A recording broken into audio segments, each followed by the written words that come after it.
নমস্কার কৃষ্ণপ্রেমী গুণী শ্রোতাজনেরা।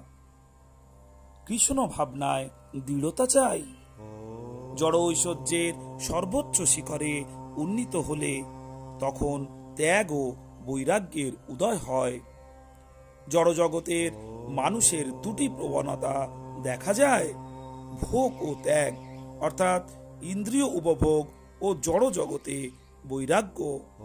কিন্তু পথপ্রদর্শক ছাড়া কেউই বৈরাগ্যের উপায় সম্বন্ধে জানে না। প্রথমে একজন ভোগ করতে চায়, ভোগে ব্যর্থ হলে সে তখন ত্যাগী হয়। তারপর বৈরাগ্যে ক্লান্তি এলে সে আবার ভোগে প্রবৃত্ত হয়। এইভাবে ঘড়ির দোলকের মতো সে দোদুল্যমান হয়। এইভাবে আমরা ভোগ ও ত্যাগের মধ্যে আসা যাওয়া করছি। কর্মী যারা কর্মফল আকাঙ্ক্ষা করে তারা জগৎকে ভোগ করতে চায়, তাই তাদের কাজের ফল ভোগ করতে হয়। ফলে তারা বিষয় ভোগের উদ্দেশ্যে রাত দিন ক্ষিপ্র গতিতে অবিশ্রান্তভাবে ঘুরে বেড়াচ্ছে। পক্ষান্তরে আরেক দল লোক, প্রধানত অতৃপ্ত যুব সমাজ, তারা এ কাজে অংশগ্রহণ করতে চায় না। এইভাবে জগতে এক শ্রেণীর লোক ভোগী, আরেক শ্রেণীর লোক হচ্ছে ত্যাগী। কিন্তু এদের কোনো পন্থায় আমাদের জীবনকে সুখময় করে তুলবে না।